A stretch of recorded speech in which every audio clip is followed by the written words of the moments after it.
أشهد أن لا إله إلا الله وحده لا شريك له وأشهد أن محمدا عبده ورسوله. أعوذ بالله من الشيطان الرجيم. بسم الله الرحمن الرحيم.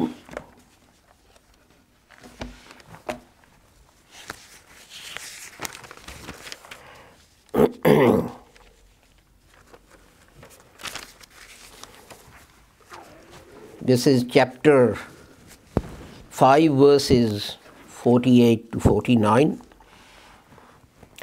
وَأَنزَلْنَا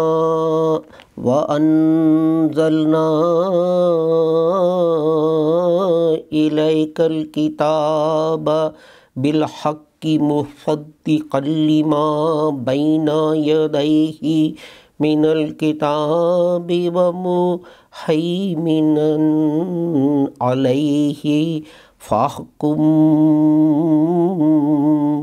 بَيْنَهُم بِمَا أَنزَلَ اللَّهُ وَلَا تَتَّبِعْ أَهْوَاءَهُمْ عَمَّا جَاءَكَ مِنَ الْحَقِّ لِكُلٍّ جَعَلْنَا مِنكُمْ شِرْعَةً وَمِنْهَاجًا وَلَوْ شَاءَ اللَّهُ لَجَعَلَكُمْ أُمَّةً وَاحِدَةً ولكن ليبلوكم فيما آتاكم فاستبقوا الخيرات إلى الله مرجعكم جميعا فينبئكم بما كنتم فيه تختلفون. And we reveal to thee the book with the truth, verifying that which is before it of the book, and a guardian over it. So judge between them by what Allah has revealed, and follow not their low desires, turning away from the truth that has come to you. And for every one of you, we appointed a law and a way. And if Allah had pleased, He would have made you a single people, but that He might try you in what He gave you. So we one with another in virtuous deeds. To Allah you will all return. So He will inform you of that wherein you differed. وَأَنِحْكُمْ بَيْنَهُمْ بِمَا أَنزَلَ اللَّهُ وَلَا تَتَّبِعْ أَهْوَاءَهُمْ وَاحْذَرْهُمْ أَنْ يَفْتِنُوكَ عَنْ بَعْضِ مَا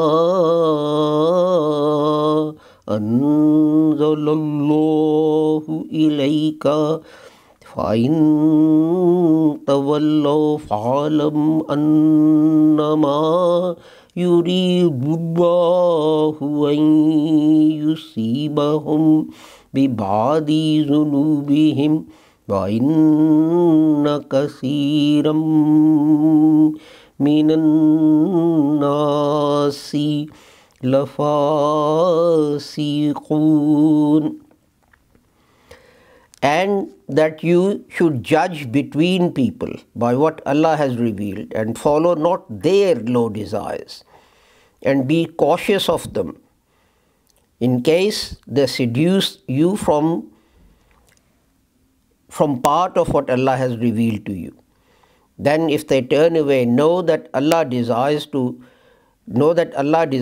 afflict them for some of their sins, and surely many of the people are transgressors. I have recited these two verses because I read an article written by a Muslim lawyer. I think he's a professor of law somewhere.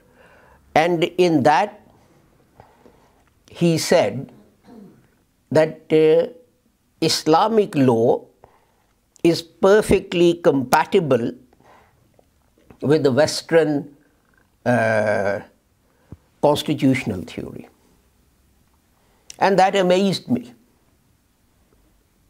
It amazed me not because Islamic law is compatible with Western constitutional theory, because the Western constitutional theory is actually based on Islam. You see, if we go back and look at history, you had rule by person. You had rule by an individual, whoever the king was. You see, we go and we watch the terracotta army in China and the Great Wall of China. Who had these built?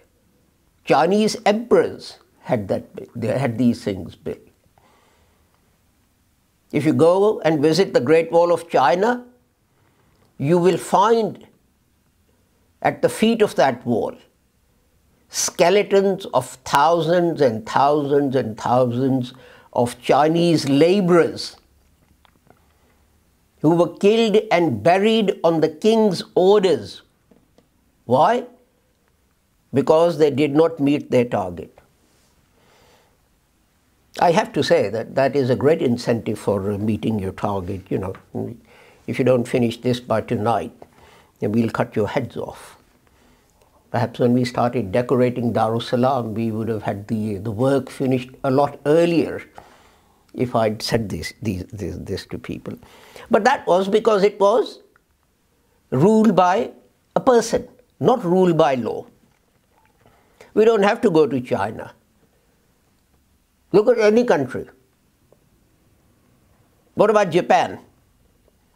The king was regarded as God, and we know how Japanese treated their prisoners of war and what they did in the First World War, in the Second World War, and during the time leading up to the Second World War. Look at pharaohs of Egypt. Do you think people happily built those pyramids that we go and look at and stare at in amazement? Or do you think they were whipped and lashed and not given food if they didn't complete those pyramids? It was all ruled by a single person, an individual. In many cases, that individual was regarded as God. In Rome, perhaps for a short time, you may have had the so-called democracy. It wasn't democracy as we know it. It was a few rich people who got together to make decisions about which country they were going to attack and plunder next. But that soon became a kingship. You had Caesars, and the Senate would make Caesars into gods. And those gods, we know what they did. You know about Caligula, and we know about others. So it's not the fact that Islamic law has to be compatible with Western constitutional theory. The fact is that Western constitutional theory comes from Islamic law. Today I will just look at some elements of the Western constitutional theory and what it's based on. And then next week I will show you from the Holy Quran and the Hadith how this was implemented 1500 years ago. As I said, the whole basis of constitutional theory is this, that government will rule by law and not by an individual. It's only recently that in the United Kingdom it has been decided that the monarch is not above the law. In fact, the monarch voluntarily decided to pay income tax, to give you one example. Previously, the monarch did not have to pay any income tax because the monarch was above the law. The monarch was the law. What the queen or the king said, that was the law. It was felt that God had made them kings or queens. God had appointed them the monarchs. And what came, what came from their tongues were words of God. This is why monarch could not be subject to God. But the basis of Western constitutional theory is that the rule should be by law. There should be a book of law somewhere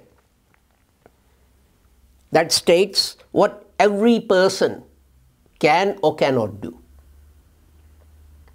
And that book, of course, in America it is called the Constitution, in France it's called the Constitution, and so on. The British, they say, well, we have an unwritten constitution and we work by precedent and tradition. So our constitution is not written. But the whole point of government by law is that there has to be a legitimate foundation for that government. What is that government based on? How does that government come into being? And its very existence should be sanctioned by law. We have recently seen, for example, in America, there was an election, Hillary Clinton, she won the popular vote, but their law, their system, does not go by how many people voted for Hillary Clinton. They have an electoral college. So if in Florida, the majority, small or large, if it votes for one candidate, that candidate gets all the votes, all of them. They don't say, well, the split was 49-51, so one candidate will get 51 votes and one will get 49. No. They say, Mr. X won, might have been 51%, but he won, so all of Florida's electoral college goes to him. Now, you can disagree with it, you can criticize them for many obvious weaknesses in that system, but the point is that is the basis of their government. And it was to save the system that Al Gore withdrew his objection to results in Florida, because they felt that if he challenged the system itself and brought the system into disrepute, then that will mean that whether it's his government or Bush's government, whichever one it is, will not be legitimate, will not be regarded as being legitimate by law. People would say it wasn't sanctioned by law because the other party did not accept it. But law itself has to comply with certain standards of justice. And those standards have to be substantive and they have to be procedural. That in procedure, there should be an equality. Unfortunately, in many countries now, law is becoming a rich man's game. Just to, if you want to take your employer to the employment tribunal, which you would regard as a minor case because you've been unjustly dismissed,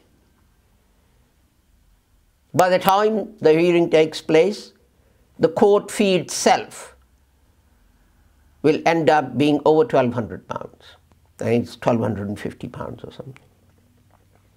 How is someone who's lost his job, who's making ends meet by getting job seekers allowance, how is he going to find £1,250 just to pay the government to be allowed to bring this case? And the government says, oh, well, you know, everything is fine, it's hunky-dory. There's milk and honey in the land. Look, no one is going to employment tribunals screaming unfair dismissal. Well, of course they're not. On top of this £1,250, they've got to find £3,000 or £4,000 to pay solicitors and barristers. So how are you going to find that?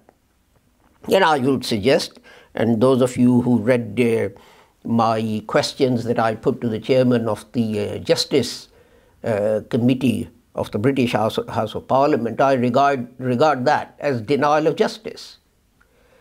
And in fact, he said the Justice Committee made similar points to the government, which the government ignored. But an important part of a legitimate government based on law is that there has to be absence of arbitrary powers. You and I, we should know what the government is going to do in a certain situation. Not that the Prime Minister or the President at some time is just going to make up a law because it suits him or it suits his children or friends or someone. And it has happened. It has happened.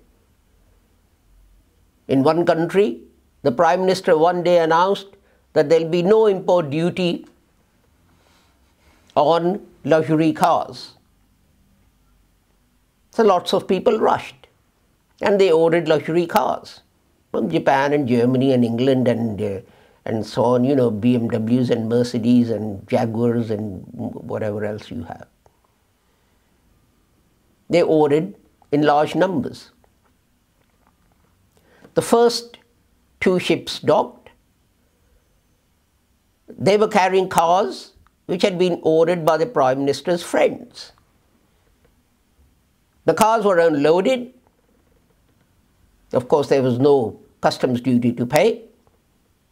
And then the government announced that they've just woken up to the fact that they're going to lose so many millions or billions or whatever it was in customs duty. So the customs duty is back on. This is use of law, misuse of law. This is arbitrary power. You don't know where you stand. What happened to all those people who'd ordered these cars thinking there's not going to be any customs duty? They went bankrupt. They lost their businesses. They lost everything because government chose to exercise its power in an arbitrary way. There has to be supremacy of law. And we see this in Islam. There was no supremacy of law in the Western society. I mean, take the example of when, what was his name? I think King Charles was tried by the Parliament that was constituted by Cromwell. What did the king say? King says, I'm appointed by God. I'm superior to you all. How dare you try me? I do not recognize your authority in law. Well, obviously, he should have realized that Cromwell had 10,000 well-armed soldiers and they were going to cut his head off anyway. But that is a separate issue. in law, the thing was right. The parliament had no right to try him. And of course,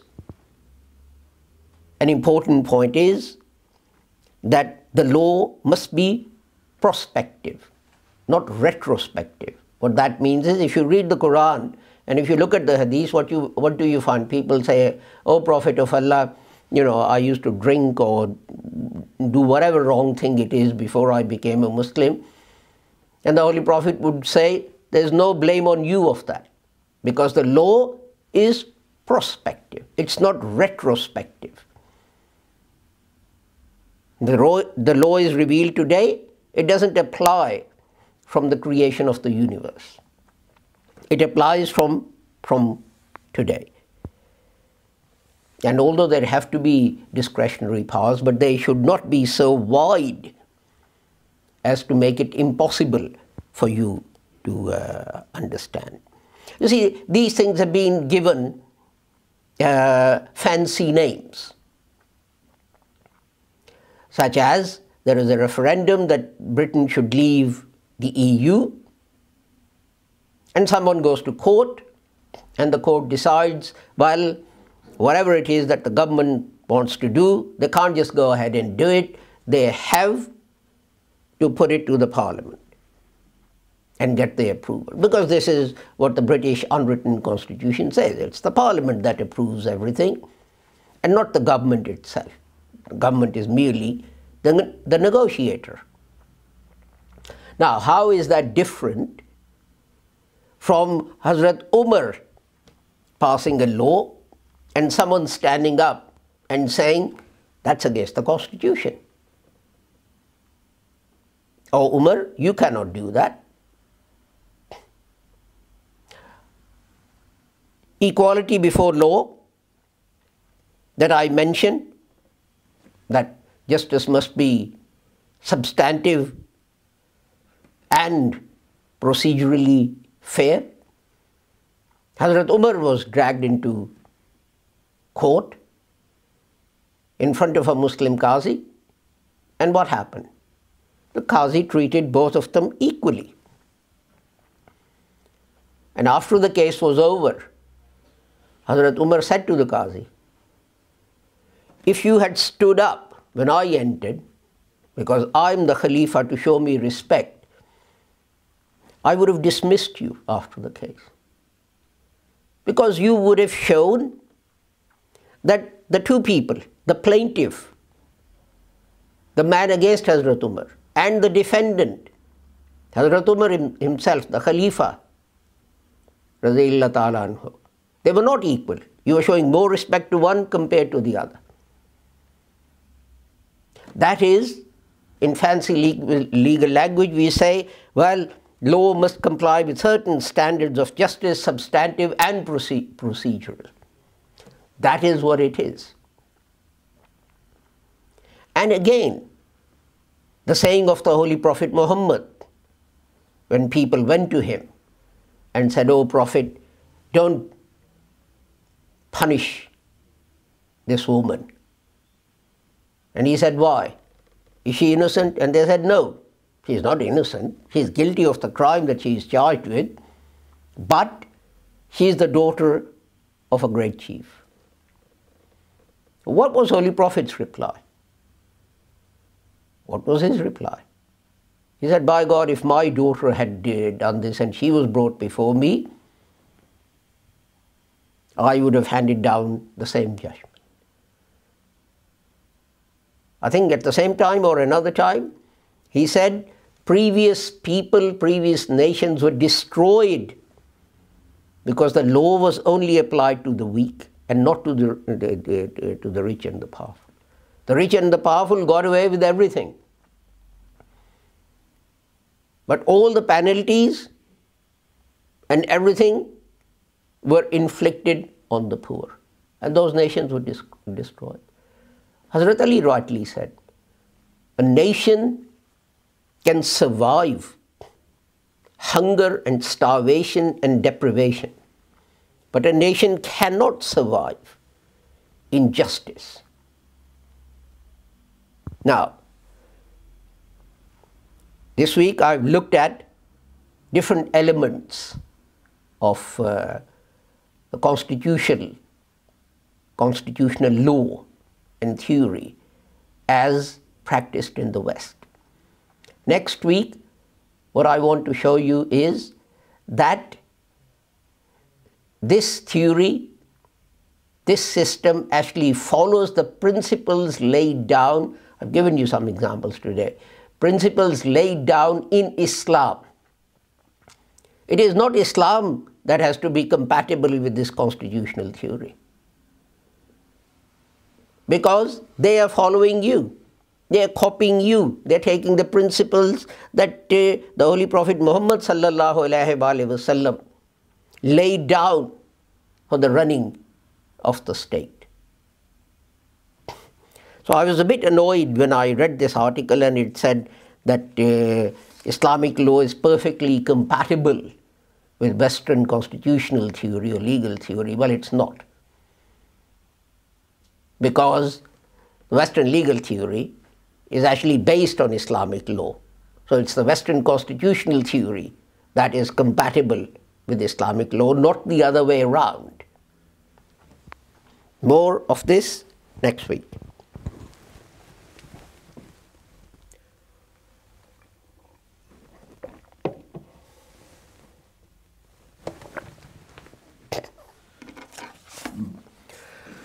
Alhamdulillah.